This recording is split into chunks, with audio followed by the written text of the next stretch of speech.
Attention! Welcome to the Film Mages Podcast, where the popcorn is our ammunition, the couch is our foxhole, and the cinema is our place of worship. Now let me see your war face!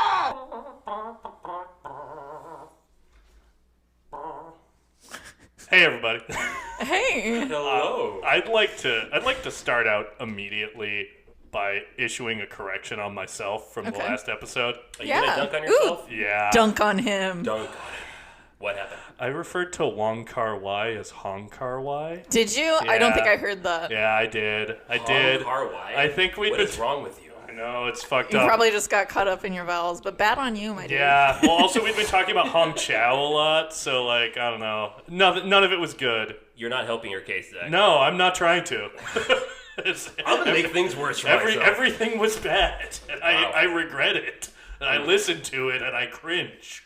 Wow. As opposed to most of the things on you're this referring podcast, to which our- I 100% stand by. You're referring to our 3-hour extravaganza that we just Yes, that we just popped off. I am, yeah. Wow. We did pop off. We Popped did. Off all over I the place. am Pop proud of off us. the vodka.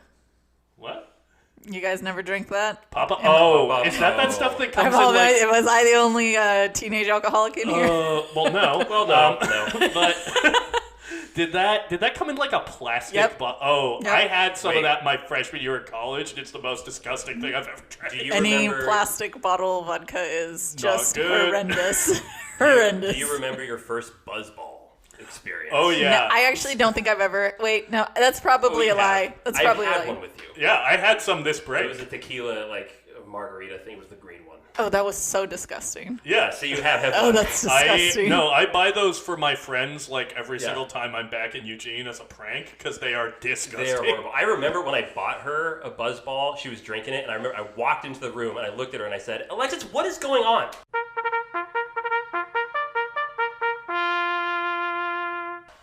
We haven't even introduced the podcast yet.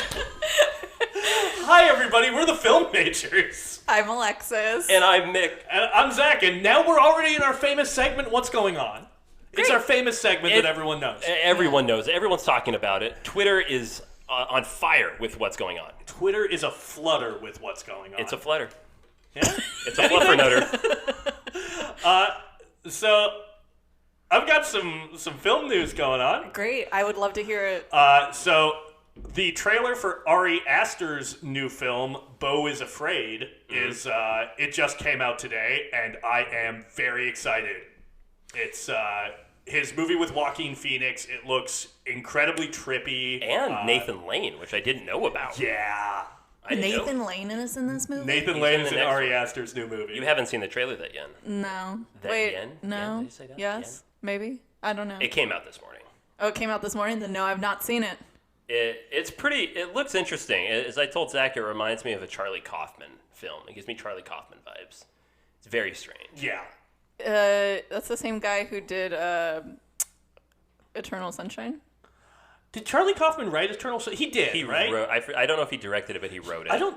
Oh, yeah, I guess he has directed movies He in the did years since. Being John Malkovich. Yeah, he I'm wrote thinking of Being ending John things. Malkovich. He wrote Adaptation. Haven't seen that one yet. Ooh, good movie. Two Nicolas Cage I have performances. not seen. Let me see here. Have I seen Adaptation? It's the one where Nicolas Cage plays twins.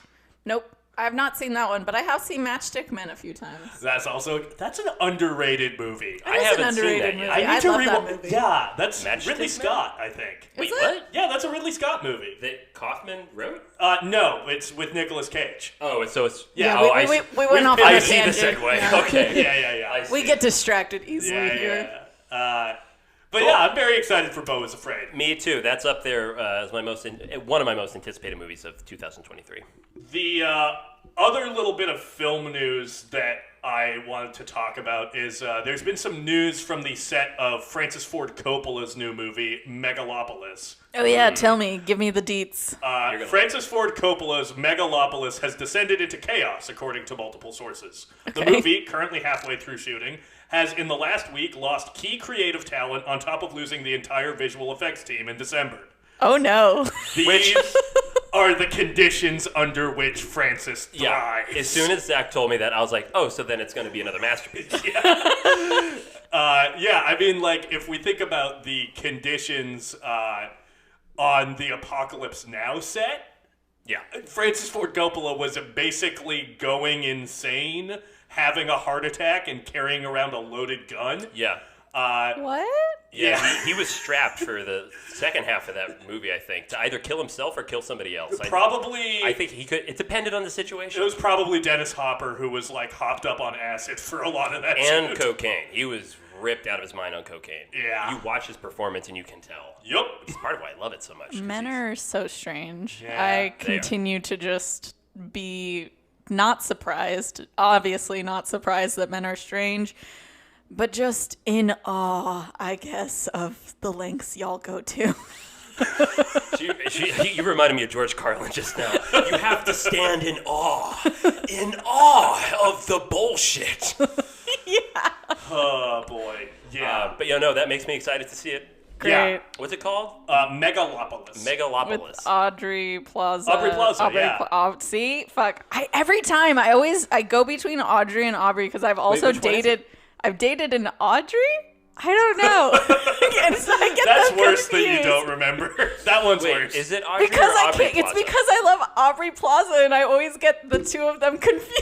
Oh. Like it's the girl that I love that's on TV and then it's the girl that I actually dated. Wow. Well, I hope she's listening. I hope she's not. I actually really liked her. She was so nice. Well, Audrey, if you are listening, we miss you. Well, one of us And does. if your name is actually Aubrey, I'm sorry. I don't remember. Brutal. Wow. You know, I love how honest we are I on know, this this is a strong start. Okay, wait. Are you done with your Megalopolis story? Yeah, that for was a just a second? little tidbit Okay. that things are descending into chaos on the new Coppola movie, which means it's probably going to be a fucking banger. I can't wait. This one of my friends came and visited me this weekend, and we went out to like I went out to a music show the night before, and then when she got there, we went out to a music show like that day, and then we went to the fucking Academy Museum, and we saw Valley of the Dolls at the Academy Museum's theater. Oh wow! And it was fun. But so like while we were just like at home drinking like White Claws or whatever, I was like, do you want to watch Fleabag? Because she's never seen it before. And then like the next day we were like driving around and I was like talking to her and I just started saying something. She was like, that literally just sounds like something Fleabag would say. And it was because I said, isn't it just so strange that people just like, they just die and then they're just gone forever. And then that person's just, they'll just always be that person who posted, you can be my baby mama if you try hard enough on your Facebook wall. And that's it.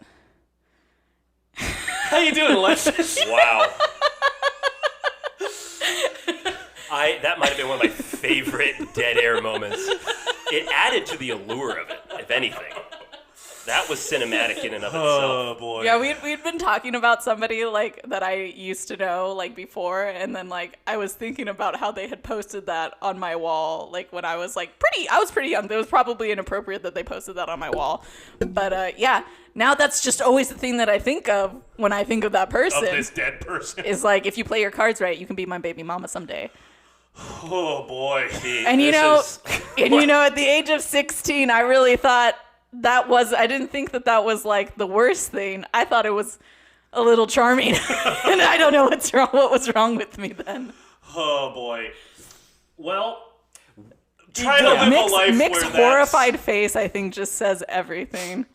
Yeah, I don't know what to do with that.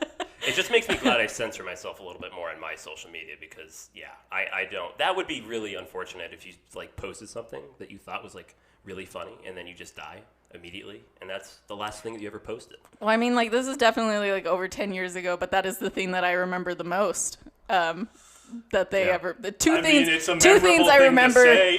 Two things I remember them posting on my wall. One was a fucking song, and then the other was that fucking line. And I'll take it with me forever. Apparently. I'm glad you're talking about death. Great. Because I've told you this before. I may have told you this. Zach, I'm the queen of segues. You are the queen of segues. Yeah. I You're have the Blard of this podcast. I want to share with our audience that I try to take good care of my hygiene, and ever since I was a kid, it's been because I've always wanted to, like, if I end up dying, like in a car accident, I want the person doing the autopsy to kind of look at me and go, "Wow, you know what? Not a lot of work I have to do. You know what? They have clean fingernails. I like that." Yeah, they would not like me. They'd definitely have to get under my fingernails. All right. Fingernails are pretty To dig clean out today. the dead skin in there, and they have to figure out whose skin is this. LOL. Oh boy. Well, this is a great what's going on So back to film segment news. right here. It was film news. I went and saw Valley with the Dolls with my friend, you go. and then we went and got White Claws, and then had that conversation. There we go. Okay. Yeah, That's right. Also, they'd never seen Valley of the Dolls before, so it I've was never a very. seen Valley of the Neither Dolls have I. before. It's interesting. It's so funny because it's like when they were introducing the movie, they're doing this like section at the Academy Museum where they're talking about John Williams. They're doing John Williams scores and stuff, like Okay. things that he was like nominated for, I guess. And this was like the first thing he was ever nominated for was Valley of the Dolls. Wow. I did not know that. 1967. Yeah, and so I don't know. It was actually a kind of interesting story. They were talking about how the person who was at the podium before the movie started was talking about how they got Johnny Williams under a contract because they were saying like, oh man, this guy's so good, like we got to get him under a contract for at least like 2 years so that we can get him like, you know, making a couple more movies for us. And then lo and behold, like he's like fucking done like 51. He's done so much fucking stuff, you know? Yeah, I think the new Indiana Jones is supposed to be his last score. Yeah, he's retiring. That's why they're doing this like segment on John Williams. Right. He's gonna be 91, I think. Or Wow. something. Good God. This man is old as fuck. Sorry, John love you, Williams. John Williams. I love you. Get your hot takes here. Alexis with the you hot old takes. fuck. John Williams is Hey old as guys, shit. I mean, like with all the shit that's in our food and our water, you know, I'm always pleasantly surprised when someone makes it to 91. That's I'm true. like, you're living a nice long John life. Williams has avoided the microplastics pretty well. Congratulations. Wow.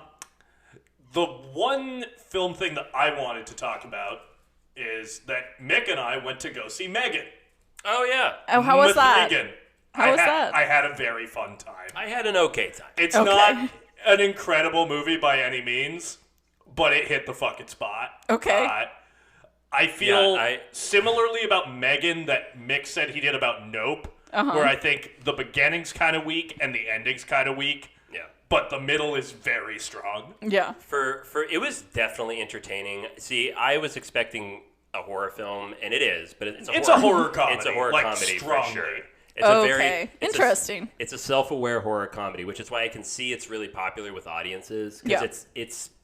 it's simple fun. Yeah. It had a weak leading character and performance who played See, Gemma. I thought Elson Williams was okay. I do think the character's underwritten. The best part was Megan. For Yeah, sure. she's a queen. Played by two different Megan young is a actresses. queen. One doing movement, one doing voice, which is pretty cool. Interesting. Writer Akela Williams. Yeah, but asked the question: what if there was a killer doll that slayed? that's right. And that's a great premise. It is. Yeah.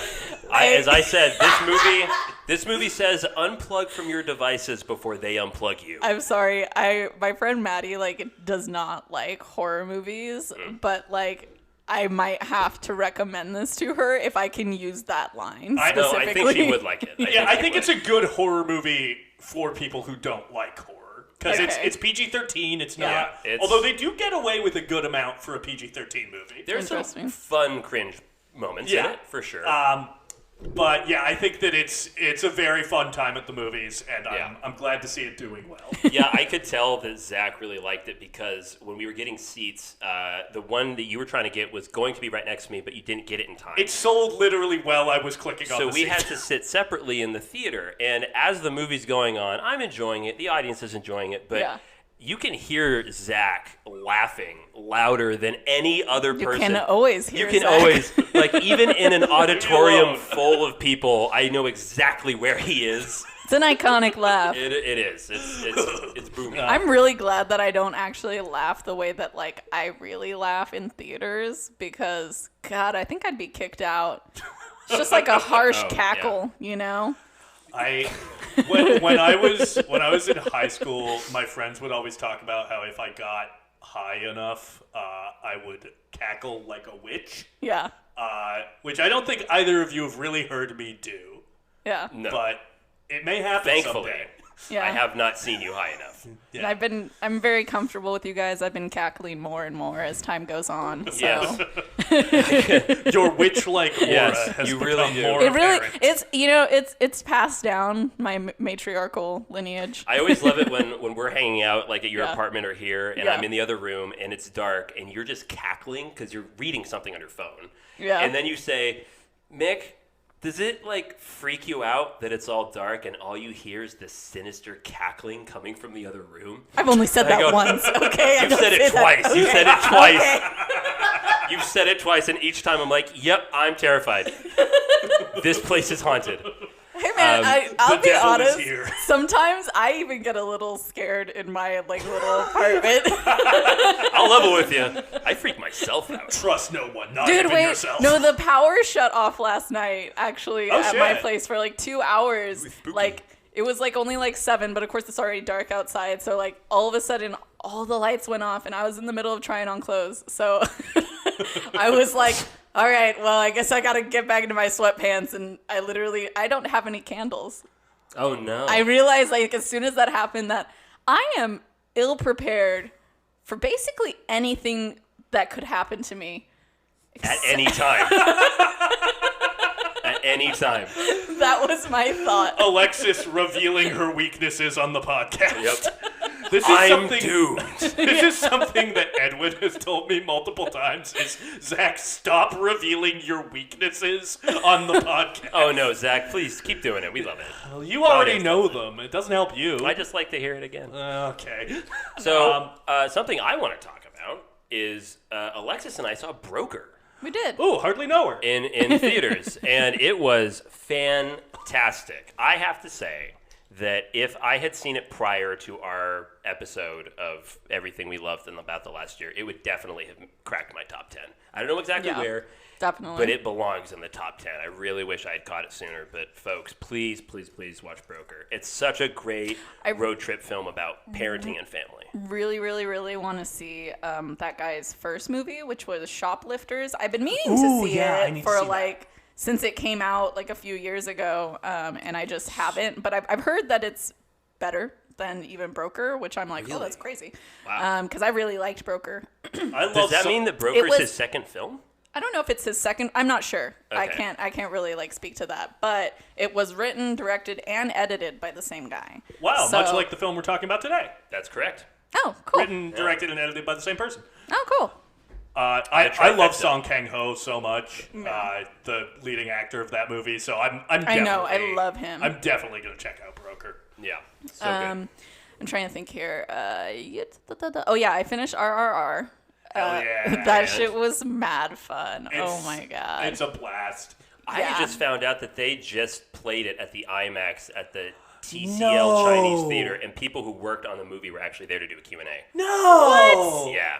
We fucked up. I think this was like yesterday or the day before. We're recording this Fuck, man. episode on the 10th, but yeah, God damn it. that would have been fun. I am cry. The other movie that Mick and I watched together was the 1988 remake of The Blob, Oh yeah, that was directed fun. by Chuck That was a Russell. lot of fun. Yeah, super fun movie. We were amazed we hadn't seen it yet, because that's exactly the kind of movie we love. Yeah, incredibly gross makeup effects. Great practical effects. Really fun, campy acting. Yeah. I want to shout out Chuck Russell as a guy who's made 3 movies that I really enjoy. And a fantastic name. Yeah, Chuck Russell. Chuck Russell. Bow, bow, bow, bow, bow. Get ready for the sexiest porno you've ever seen. This starring Chuck Russell. And George Lucas. God damn it. But no, Chuck Russell also made The Mask, which is one of my favorite Jim Carrey movies of the 90s. And he made A Nightmare on Elm Street 3 Dream Warriors, which is... I have yet to really dip into the Nightmare on Elm Street movies that are considered widely to be bad. So I really, really enjoyed Dream Warriors. I think it's the best Nightmare on Elm Street sequel. Oh, wait a minute. I just remember the reason we watched The Blob. Oh, yeah. So we gotta talk about this. I watched The Pale Blue Eye, finally, the Scott Cooper film, which was unfortunately pretty meh. But it had a cold mystery to it. So so Zach and I, we were like, let's watch another suspenseful mystery. Let's watch an Alfred Hitchcock film that we hadn't seen yet. Okay. And so we go on to, what was it, Tubi? Yeah, Tubi. And we're scrolling through the movies, and we accidentally land on Blade first. So we end up watching the first 20 minutes. Tubi auto-plays movies. Yeah, so it starts auto-playing Blade. When And both of us are out of the room, and we're like, what is that? So we come in, it's Blade. We watch the first 20 minutes. We're like, we have to turn this off. Otherwise, we're just going to watch the Wesley whole Snipes, movie. right? Yeah. Love that. The cool, Love him. and Yeah, some he's a cool motherfuckers man. are always trying to ice skate uphill. And then That's right. we begin scrolling, and what was the other one? We almost watched Wild Wild West. That's what it was. You were like, I kind of want to watch this. I was like, Zach, no, it's Is so that the bad. Seth No. Will Smith. Will Will Smith. Smith? Oh, It's- yeah. it was Movie his he first did big instead of The bomb. Matrix. Okay, I do. Yeah. I don't think I ever necessarily saw that, I've never but I seen do it. remember the song because we danced to it at my Catholic school during something. I don't remember what was it. Wow. I think West. Wow. I think it was like on Halloween we would do like this like little parade of like all of our costumes each class. And I think they To the also Wild did. Wild West song. No, not necessarily, Wild but, Wild but I West. think we all stayed out there. Catholic like maybe school's it was so weird. during recess. I don't even know, but I distinctly remember trying to do like the song and the dance because there's like a dance that goes to that song. Is there I video think- of this?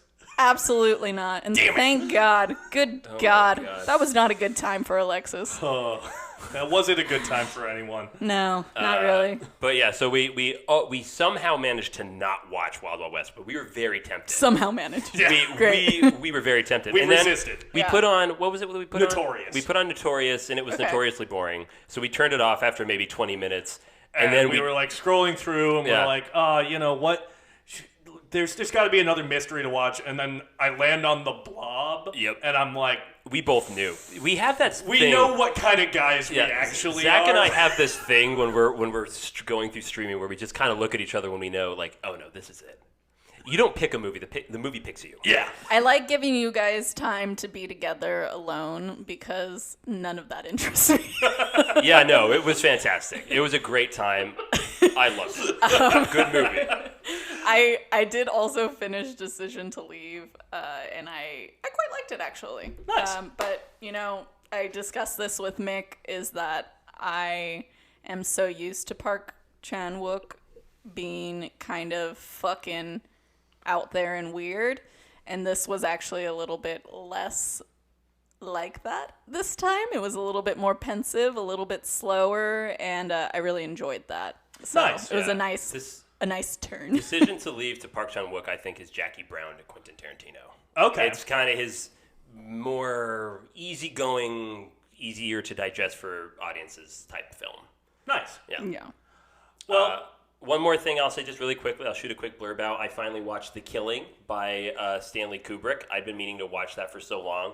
We've talked about how we all love heist films. Yeah. This is Stanley Kubrick's heist movie. Yeah. And it's everything you would want. It's absolutely fantastic. And there are 3 specific instances from a 1956 black and white movie where I verbally exclaimed, holy shit. Because what happens on screen is just so shocking. Yeah. So, if anyone's interested in a good film noir heist film, check out The Killing from Stanley Kubrick. It's a lesser-known gem from him. nice. Alrighty, well, I think we should get out of what's going on. Sounds good. Let's do it. Bye-bye. Peace out.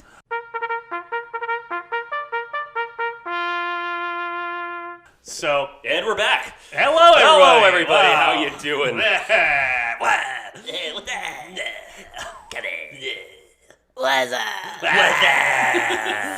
Let's do 20 minutes of that. No. Please, So for the the big- love of Jesus. The big topic that I wanted to talk about today is under-discussed or underrated 2022 performances. Because, I thought about doing just like best of the year, but then I feel like we'd end up talking about a lot of performances that we've already talked about. Kate Blanchett and Tar, Colin Farrell, Banshees of Inisherin. And I'd like to get into some performances that I feel like are deserving of praise, but maybe aren't being talked about as much.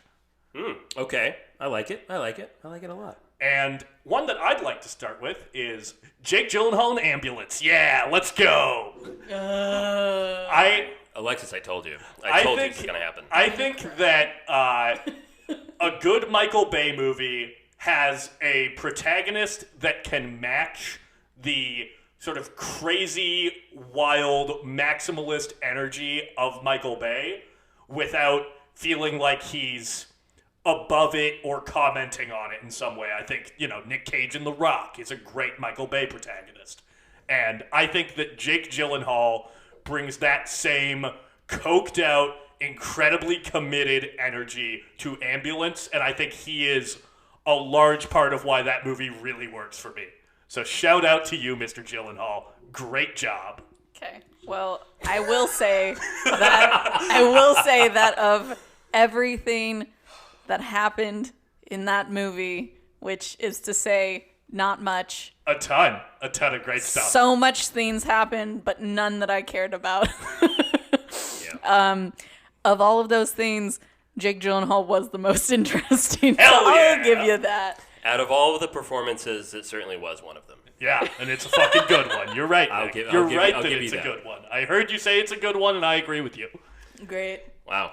Well, there you go. That's Zach's answer. It's one of I've got more to talk about, but I wanted to shout out Mr. Gyllenhaal because, it's not a performance that's going to be winning awards, but I think it's a performance that deserves some praise. Boy, this is a tough one for me because we have talked about it on the podcast, and I know people have discussed it, but I will just give him a quick shout out.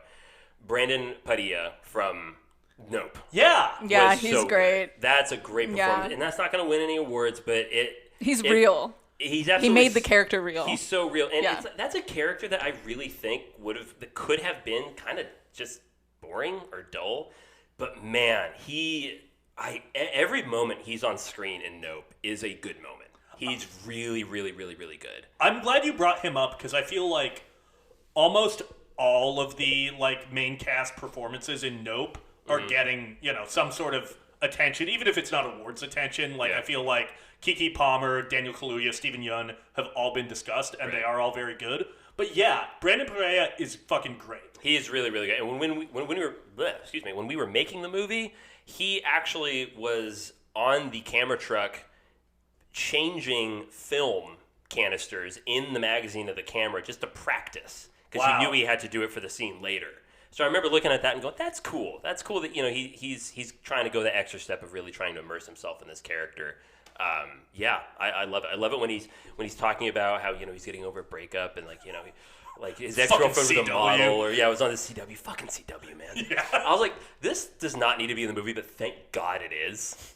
It's so funny. I love moments that don't have any business being in the movie they're in, but it would detract from the film if they weren't there. And Brandon is a great example of that.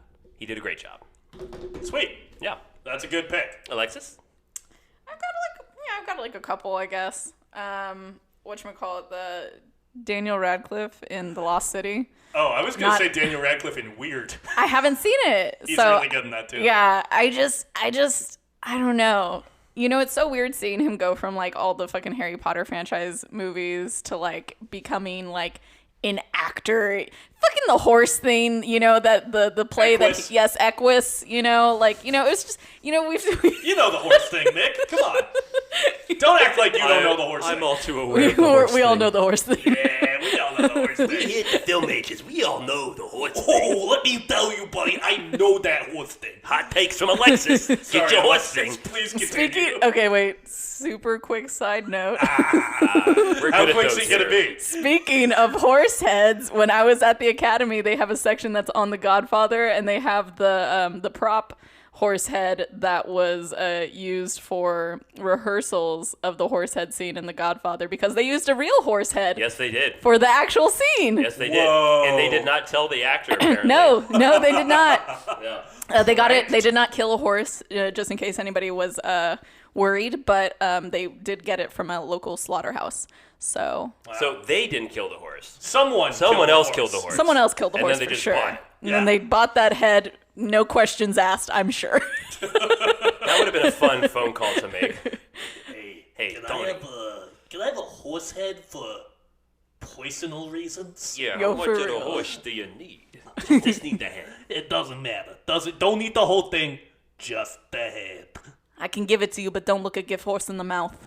That was good. Fuck yeah. Hey. That gave me chills. Hey, come on.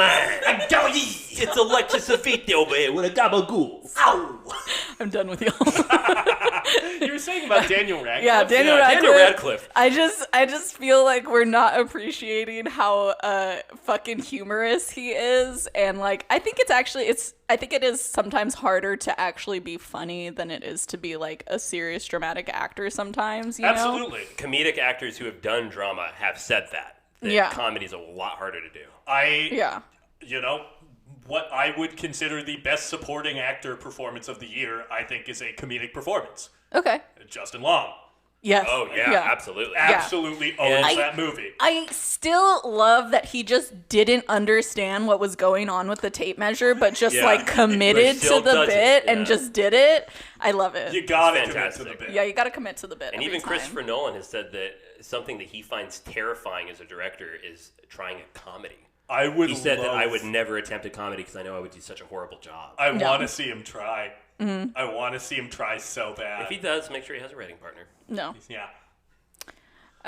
My second one would be Sophie Turner from Do Revenge. Okay. Because I'm telling you, she's on the screen for less than 2 minutes of this entire movie. And she is all that I think about sometimes. It's just, she stole, like, whatever scene she was in, she fucking stole the whole movie just with that fucking, her freak out. And then Bullet Train, the guy who plays Lemon, opposite of Aaron Taylor Johnson. Oh. It's Brian Tyree Henry. Oh, yeah, Brian Tyree. He's great. He is incredible. I just love him in Bullet Train. I think that just whatever bit that is going on in that movie, he's just so fully committed to it. He is in love with Thomas the Train. Okay, so sorry, I gotta pause this. You've talked to me for so long about Bullet Train, Yeah. and every time I'm like, I don't think I'm into it. Until just now, Yeah. where you said that there's a character who's into Thomas the Train. He thinks that you can Mick's like, he you just can like basically me for real. Yeah, no, yeah, for yeah, real. no, literally. There's someone else like he me. has these like stickers, and like he can tell you what kind of person you are based on like what character you are from Thomas the Train Engine or whatever it was Thomas called. the Tank Engine. Okay. Excuse you. My bad. I'm on. sorry. I didn't Come watch on, it. I didn't watch it. Okay. That was a boy thing that I wasn't interested in. Boy Sweat Alexis was not into the boy toys, the boy trains. I was not into the boy trains. I was even then, Mick, I knew we were going to disagree on this. Not the boy trains, then. not the toy trains. Not the boy trains, not the toy trains. None of the trains. There's one other performance I'd like to shout out. What is it? Because I have one more too. I want to shout out Aubrey Plaza and Emily the Criminal. Which I still have to worked watch on, that. and I think she does a phenomenal job in that movie. I mean, it's pretty much more or less a single-hander completely on her shoulders. Theo Rossi has a large part, but she is the focus of the entire movie.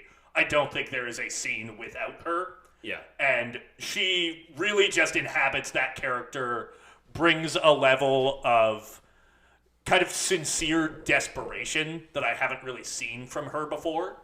And yeah, I think she does a wonderful job in that movie. She's getting some awards attention, so I don't know if it totally applies. But, not a ton of people saw that movie. I think it's done better on Netflix than it did in theaters. So, yeah. Great job, Aubrey. Also very cool to work with. That's I awesome. love that. That's really cool. He just keeps seeing my algorithm on TikTok must really know how into her I am. But it keeps showing me just like video excerpts of like different interviews that she's had, and like one of them was on Hot Ones, and it was like her talking about, being a server, and she's like, yeah, it's like you go to each table and it's like a new opportunity for a new performance. You can just say whatever. I love that her through line is just I lie to people all the time and don't care. Yeah, I just watched a similar interview with her where she talked about being a page in the NBC offices. And Yes, they were like, giving the tours. She would give tours and just like make stuff up. And she was like, I love to lie and now I get paid for it. Yeah. Isn't that great? That's iconic. Yeah. Oh my No, God. she is exactly the person who you would like her to be. Yeah. Yeah. Great. Cool. Last person I'll shout out, we talked about it before, but I gotta do it again. Kristen Stewart in Crimes of the Future. Fuck Now that yes. Alexis has finally seen Oh it. yeah, I did finally watch that. Surgery is the new sex. Isn't it? The way she just goes down, the way she squats down and just starts to whisper like that. It's almost like ASMR from Kristen Stewart about surgery is the new sex. Isn't it? I don't know if the mic is picking that up at all. I can hear it barely. Is I my didn't mic know down? what I needed from 2022 was Kristen Stewart ASMR, but it's what I got, and I'm satisfied. Yeah, Her sticking the tube into Viggo Mortensen. Dude. I told Alexis, A woman I was is like, having an orgasm. You remember when she's like opening his mouth and like putting her fingers in there? Yeah. I told Alexis, I was like, that's exactly what I would do if I met Viggo Mortensen as well. yeah, he said that. Jesus Christ. I can't blame her. Yeah, her delivery of someone is asking her about Viggo Mortensen's performance art where he has, organs removed. And Yeah. she's like, some people find it very potent. Some people have a very potent response to it. And I'm like, Jesus Christ. Yeah. It's I was kind of disappointed. visibly horny. I was kind of disappointed where like the movie, I just felt like it just ended.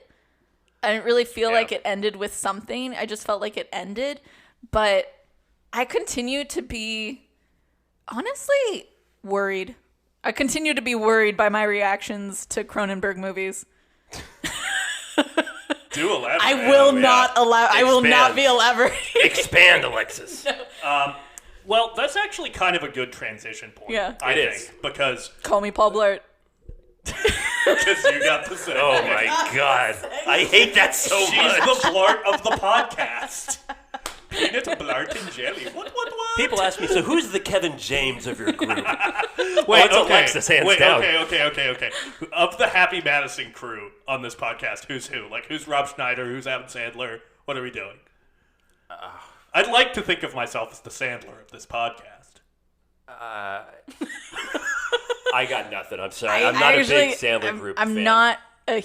I've never. I don't think I've even seen Happy Madison all the way through. I've never Oh, seen no, it. Happy Madison's the production company. I've never Oh, you just mean like the main crew? Yeah, of like Adam Sandler's crew. seen it. Like of you know? grown-ups, right? Yeah. So I want to find out who's the Chris Rock of our group.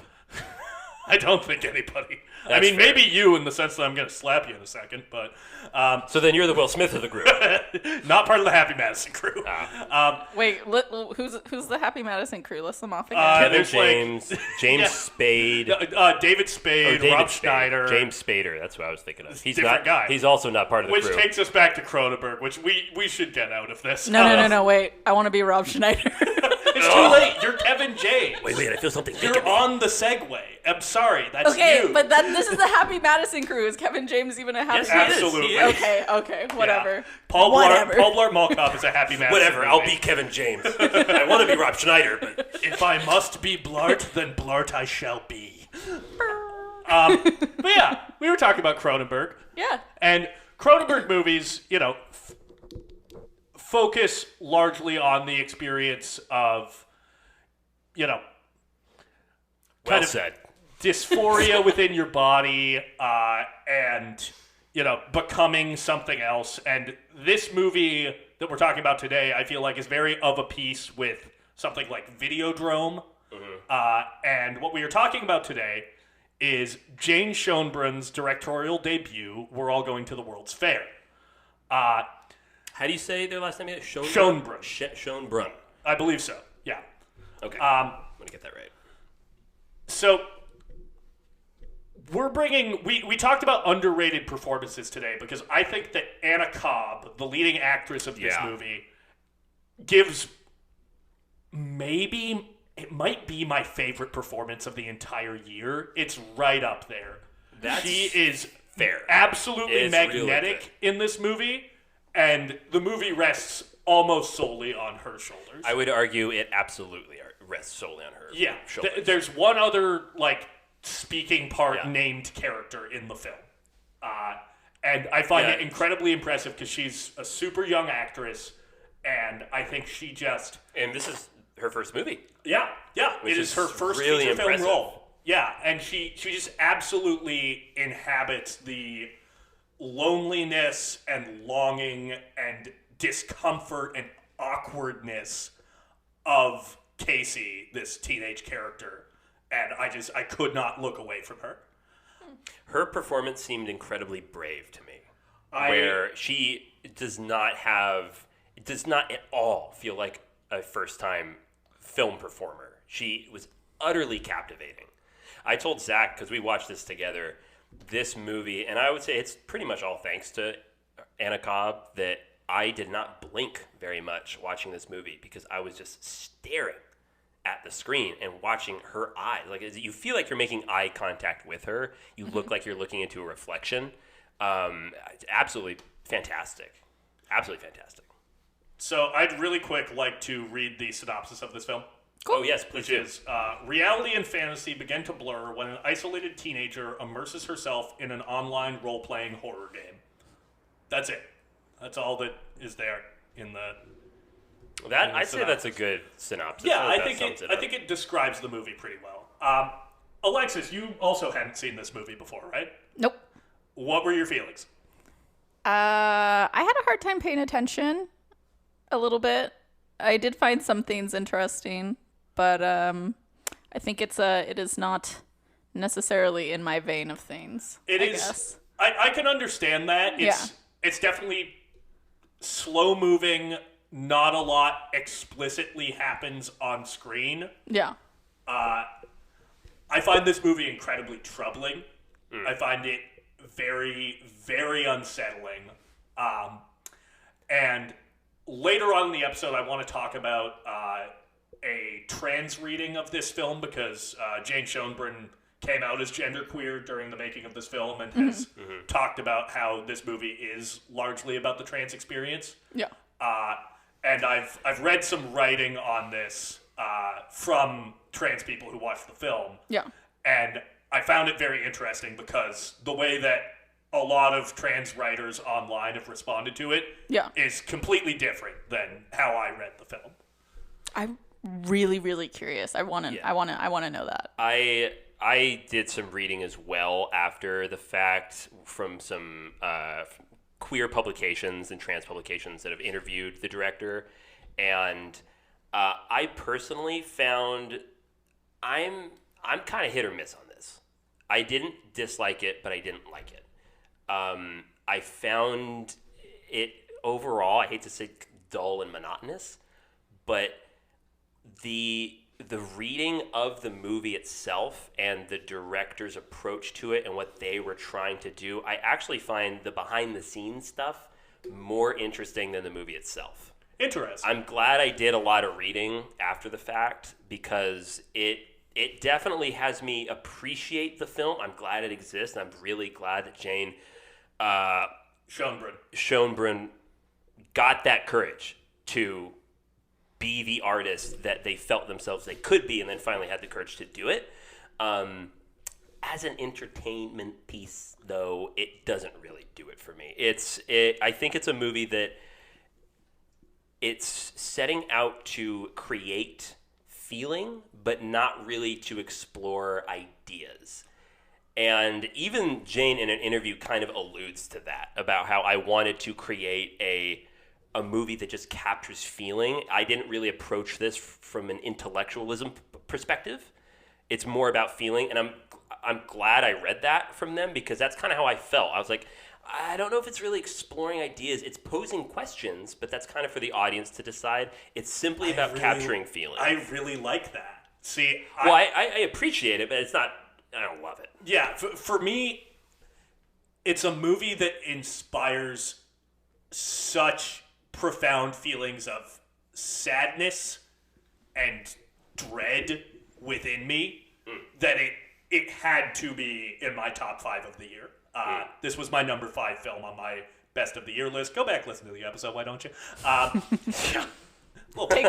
Take a road trip and listen to it. Take a 3-hour road trip. Which is what our email listener did last time. Yeah. But yeah, I find the ending of this movie so unsettling. And my reading of the movie has been more about that it's a film about the things that are lurking on the internet and the dangers of grooming, which is not really what Schoenbrun has talked about their intent being. But for reference, in We're All Going to the World's Fair, Casey, our lead character, is playing this online horror role-playing game, and is making these videos of herself documenting how she's changing by participating in this game, which is, part of what's supposed to happen to you if you take this challenge. And eventually her videos get noticed by this guy, JLB, who she Skype calls with and talks to about this game, but he never shows her his face. We see his face, and we see that he's this kind of strange, middle-aged man who lives in this big house, seemingly not really in contact with anyone else, although there is a really interesting detail where you see someone in the background of his home, which I want to talk about in a minute. I didn't notice that. Yeah. But the relationship between JLB and Casey seems so predatory. And there's a sequence towards the middle of the movie where JLB, we gather that he has stopped responding to Casey's videos because there's these series of videos Casey is making where she's clearly kind of talking to him through them, and we are not cutting to any sort of a response from him, and she's getting more and more frustrated, and it seems like an incredibly manipulative move from him where he's withdrawing his attention from her to make her more dependent on him. And when we get to the end of the movie, the final scene is JLB giving this monologue about how he and Casey met a year later and they hugged and parted ways. And we do not see Casey.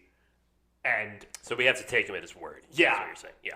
And the place where we leave Casey, she's incredibly distraught, furious with JLB for breaking the immersion of the game. And she leaves a Skype call. He can't get a hold of her. And then we see an image of her face with flashing lights from earlier in the film and narration that she gave earlier where she says, "Someday I'm just going to disappear and you'll never see me again." And the way I read that is either he did something to her or she did something to herself, and we are never going to know. Right.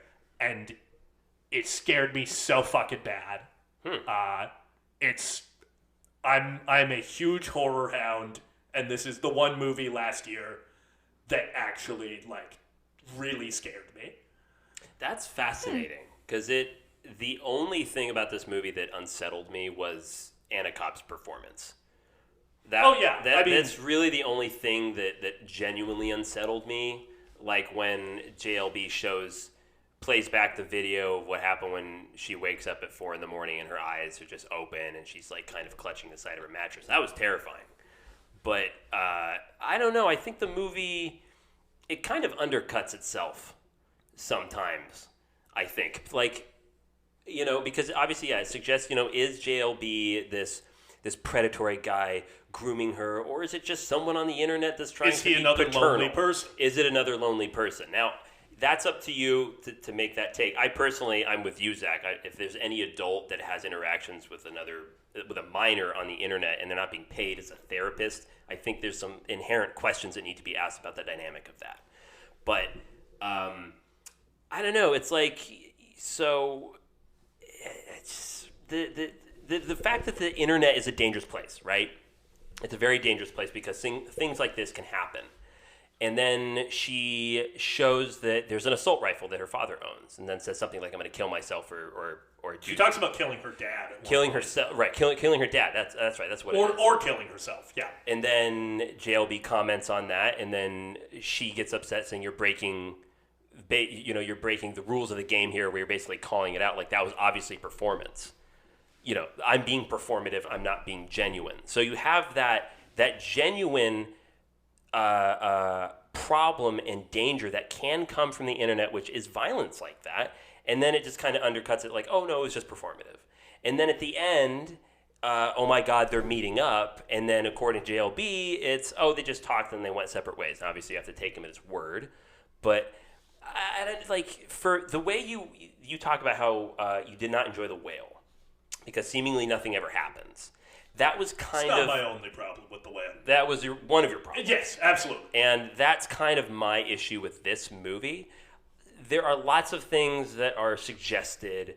You get the clips of the other players of the World Fair game, which I think kind of broke the monotony a little bit, but at the same time almost detracted from the Anna Cobb story because they almost seemed inconsequential in the end. Because it's like, I don't agree. Is it performative or not?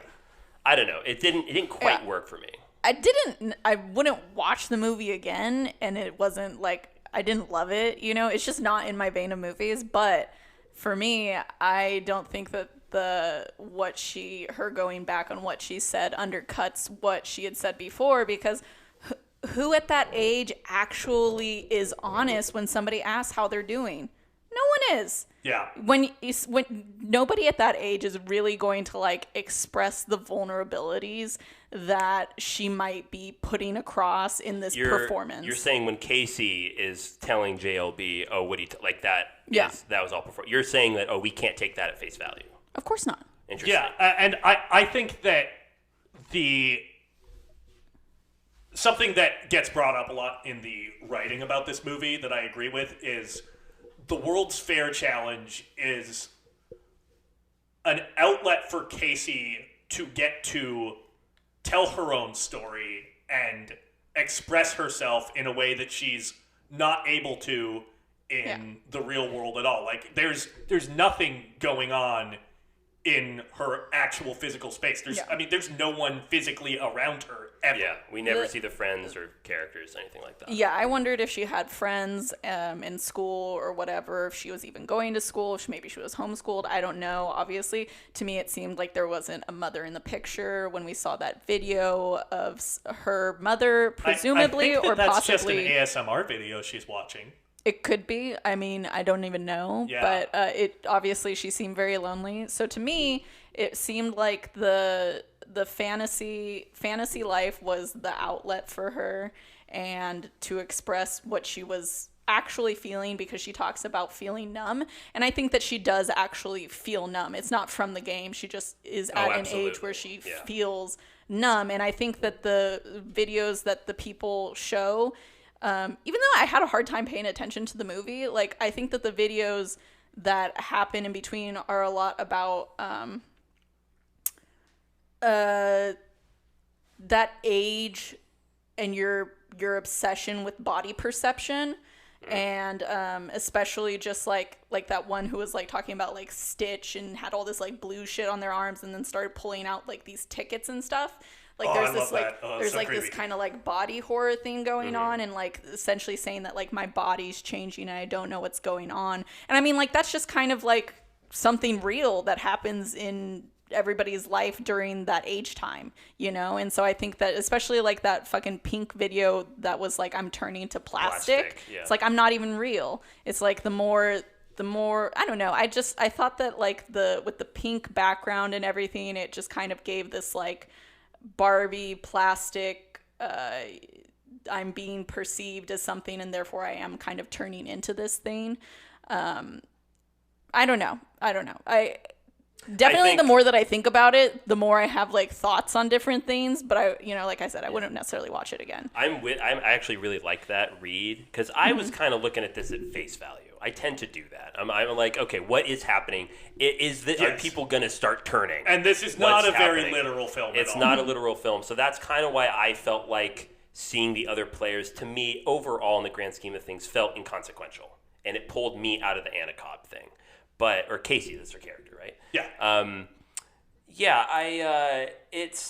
It is good, though. And I agree with Alexis. I don't think I would watch this again, but I will say that I will definitely check out Jane's next film. I'm so excited. Which apparently this is going to be the first of a trilogy that they're planning. The second two are going to be with A24.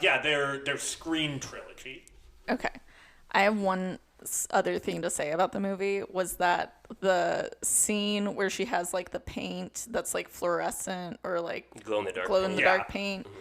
Okay, before I get into this, I do want to have a side note. I really love the way that her room is set up because I think it's like a perfect representation of that age where it's like there might be some new things that are real and about who you are, but there's all these other things that come from an age that you no longer are, like the glow in the dark stars and stuff. They probably have been there for years, you know, and it's like it's so interesting that like at that age your room sometimes becomes this representation of things that you no longer are, and you're just surrounded by it and surrounded by all this clutter, which I think it was so interesting that they had like this attic area that she was, you know, living in. There's all this clutter around and all these things that kind of they're not all concise. They don't all go together necessarily. I really liked the art, I guess the art direction that they did for her room. Yes.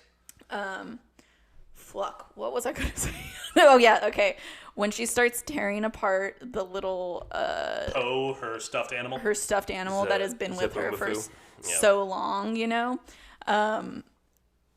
That, for me, was actually a very unsettling to watch her rip it apart, because I've done something like that before, where, like, I've destroyed something that I thought I don't need anymore, and destroyed something that it's like, it feels of little consequence to me now, but in actuality, I just kept thinking, like, you're going to regret doing that. Yeah. You're really going to regret And she doing does that. immediately. Yeah. Yeah. Well, I don't know if that was necessarily, like, just, like, the performance Was that of a it. performance or right? Yeah. I mean, like, because I don't know. I think sometimes at that age, you really do think that you don't need those things that were crutches for you at one point sometimes.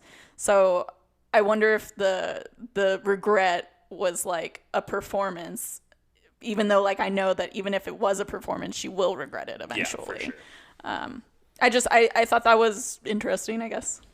So we've been talking a lot about the experience of like your body changing and feeling disconnected from a version of yourself that you once were. Right. Playing this game makes you transform. Yes. Right. And this is where I'd like to...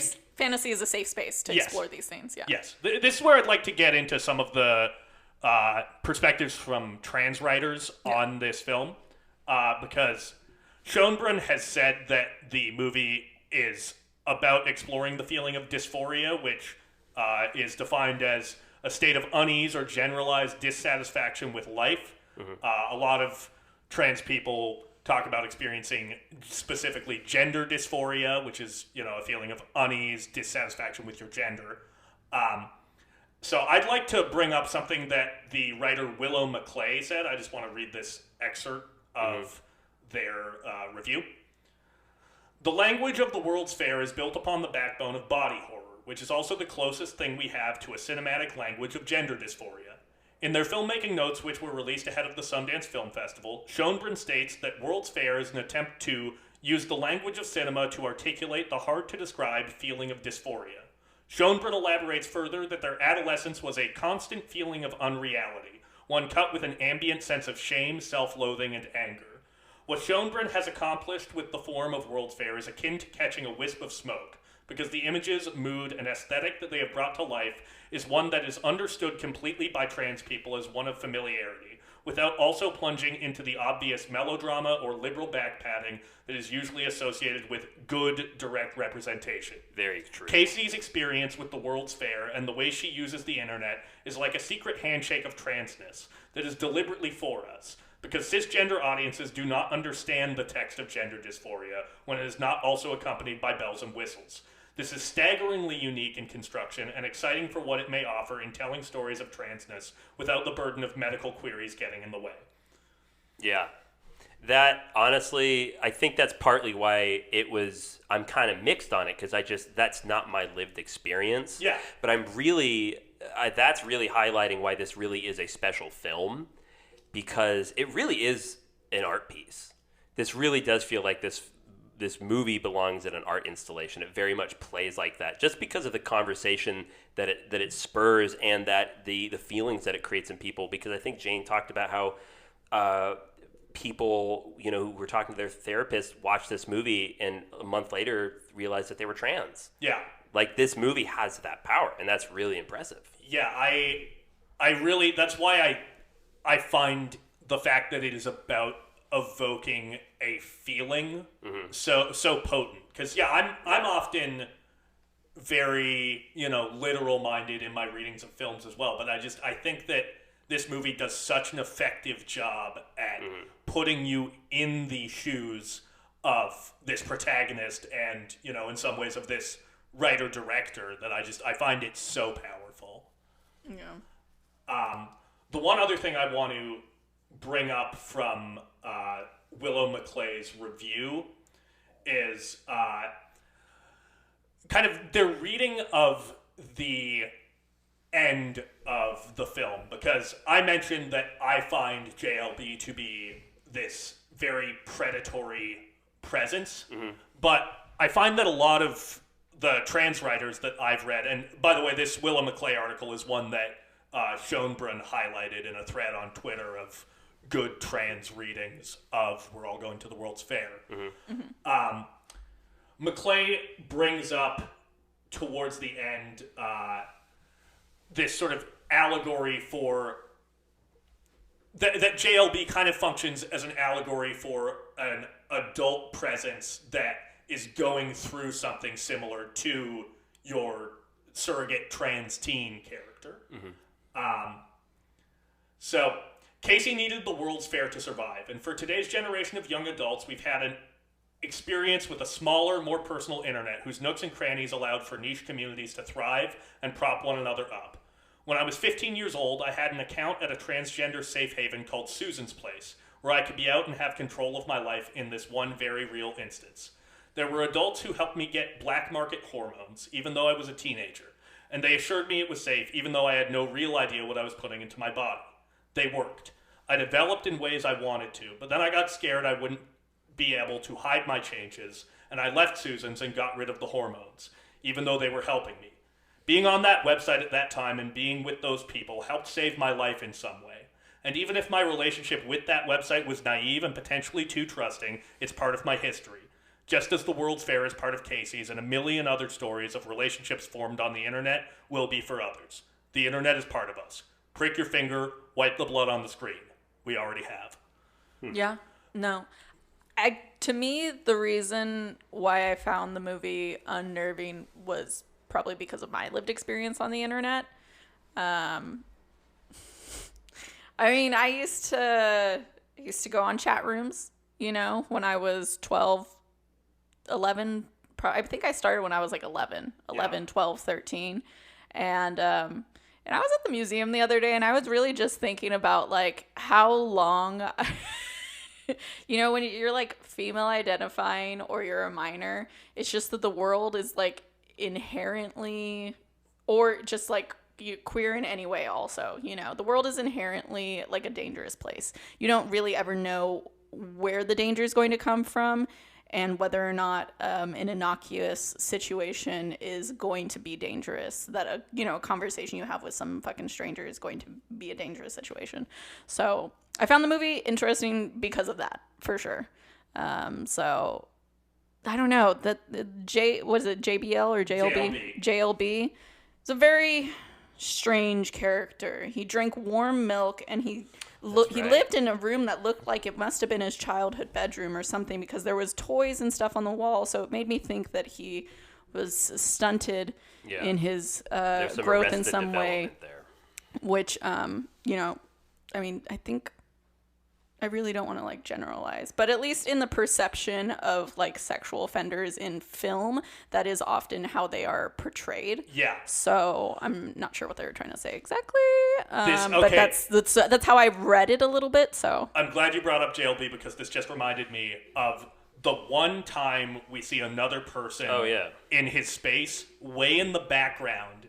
You can see he's sitting on the couch, and you can see someone. It looks like a woman. It's a reflection in the glass, or is it outside? No, it's deep in the background. She's like cleaning or something. Okay. No, she's packing bags. Oh, I'm pretty sure she's carrying bags out of the house. So did you see her too? Yeah, I saw her too. Oh, okay. Yeah. Interesting. So I think there's an implication that he is being left by his, presumably his wife, right? Which, lends if you're reading it as he's a predatory figure, lends credence to that, Oh, see, his wife has found something out and she's leaving. I read that as like, it looks like somebody like his mom is cleaning the house, which makes me, it gives me more of like an idea of like infantilizing him in the way that, I tend to see predators kind of portrayed in film to begin with. So Yeah, but I find it interesting that a lot of the writing from trans people on this movie reads JLB as someone has a similar lived experience to Casey, and that connection being maybe not necessarily healthy but important, and that he doesn't have sinister intent. Interesting. yeah, it's really hard to say because the movie is so open-ended, Yeah. So I really open to don't know. interpretation. I really don't know how to process him, I guess. There's a certain way that I read him, but I really can't know for sure. And that's the thing about the internet, is that is how it always is that you may like have conversations with people and you may think, I don't know, is this person like a middle-aged dude, even though they say that they're like a 16, 18-year-old guy or or a girl or whatever, you just never know. I don't know.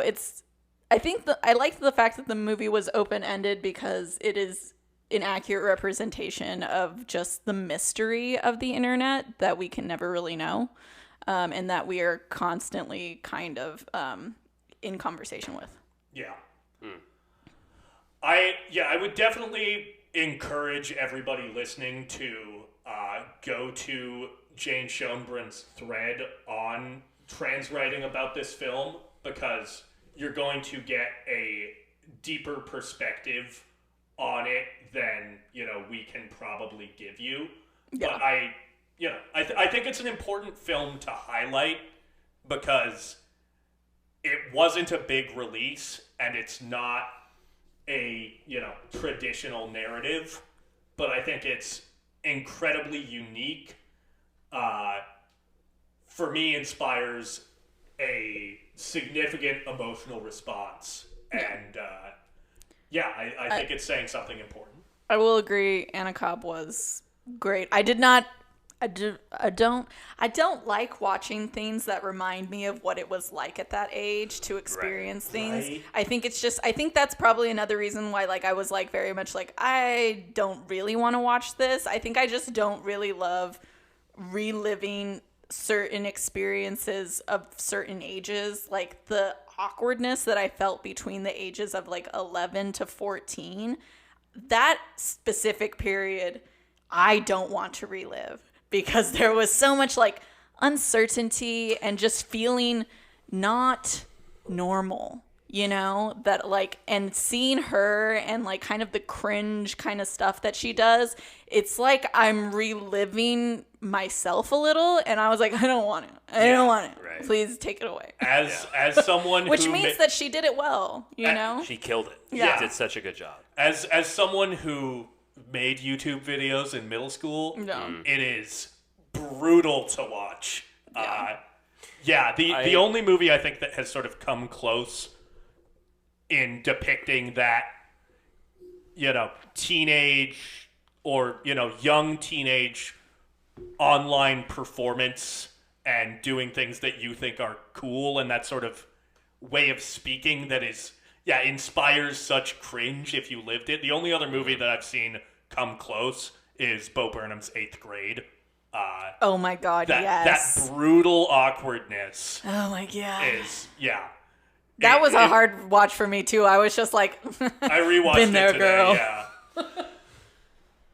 Mick? I still have to watch it. I still have to watch Bo Burnham's 8th Grade. Yeah.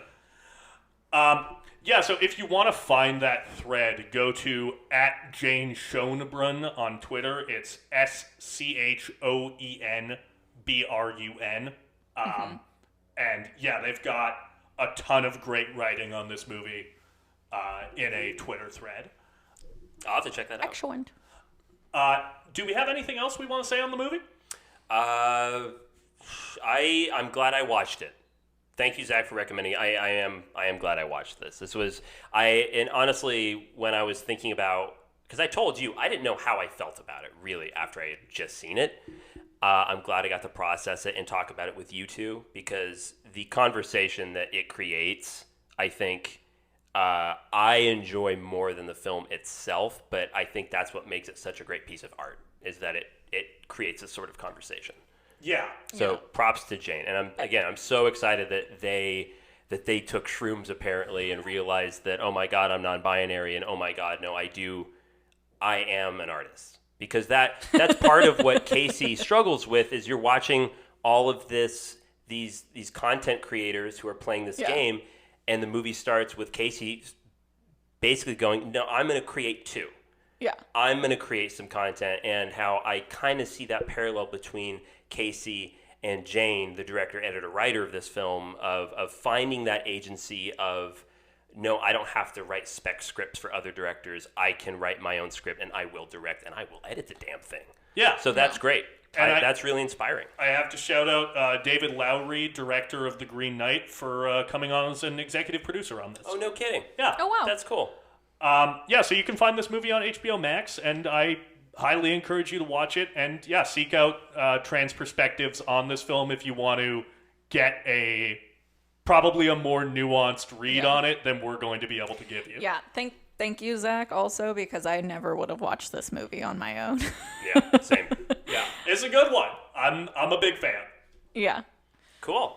So, well, folks, that was a good episode. I thought it was good, at least. Yeah, I really wasn't sure if I was actually going to have anything to say about it, so I was very, very quiet at the beginning. But as soon as I had something to disagree with about, I sure... And that's what I'm here for. Ain't that That's what always Mick the is way? here for. So, do either of you have your pick for next week? Because we do need to say it at the end of this episode. That's true. Alexis, do you have your pick of what you'd like to cover? Am I going next week? You don't have whoever to. has a pick goes I next think week. I have one. If you don't have one, I'll go next week. But I mean, I have the pick. We can just tell them what all of them are. Well, no, we got to tell them what next week's is. So who's going next week? you go next week. I'll go the last week. That sound good? Okay. Great. Well, mine are fun, so I guess that'll be a fun. What's your fun movie? week. No, I'm making you guys watch a double feature. I'm making you guys watch Bullet Train and Do Revenge. And then Oh, you weren't kidding. Oh my God. I'm not kidding. Okay, you know what? You can't fucking complain. No, okay. I'm not complaining. I'm Yeah, excited. exactly. I'm like I don't know what that reaction was, but we're watching the high school movie. And No, we're- it's more about the Bullet Train than Do Revenge. But Bullet. Okay, I'll say this: like the first 20 minutes, I'm not like super crazy about, but like the rest of it is like so much fucking fun. It's so fucking fun. Like it is literally a high speed train ride. I'm Actually, excited. Wow. So My mom will be happy that I finally watched Bullet Train. She's been trying to get me to watch like this the for a ending, long time. I don't really love the way that it ties it up, you know, and I don't love like the setup in the beginning, but the middle is meaty and it's fun, and I love the characters. It's a great ensemble. Bad Bunny's in it, and he's hot. So Alrighty. So, Do Revenge is directed by Jennifer Caton Robinson, and it stars Maya Hawke and Camila Mendez. And Bullet Train is directed by David Leitch, and it stars Everyone. Basically Yeah. everyone, but namely Brad Pitt, Aaron Taylor Johnson, Joey King, Brian Tyree Henry. And you can find both of those movies on Netflix, so thank go God. ahead and watch them. And if you want to find us on the internet, if you please want find to us. descend into the dark recesses of the internet, much descend. like Casey, you can find us on TikTok, Instagram, and Twitter at FilmMajorsPod. And if you want to shoot us an email, you can email us at filmmagerspod@gmail.com. And I'm realizing now that we once again have not responded to my father's email. So we're going to push that to next, Did he email next week. Yeah, he emailed us. I Whoopsie. said it at the end of last episode that we were going to address it on the I'm next episode. so sorry, Mr. Harris. Sorry, Mr. Harris. Yeah, so, my mom like I'm in also trouble. emailed us. So we've got to get to What things the from hell? both You of our gotta tell parents. us these things. It's gonna be a Zack parental episode next week. Oh. Yeah, so Can't wait. if you're excited for that, tune in next week. We come at you every Friday. Wait. Our big topic for next week is just Zach's parents. Yes. It doesn't That's have to be. all we're discussing. I don't really want to do that. You can watch Do Revenge and Bullet Train if you want, listeners, but we're just going to be talking about Mr. and Mrs. Harris. Oh, boy. Buckle up, fuckleheads. Great, yeah, awesome. All Bye. right. Fuck.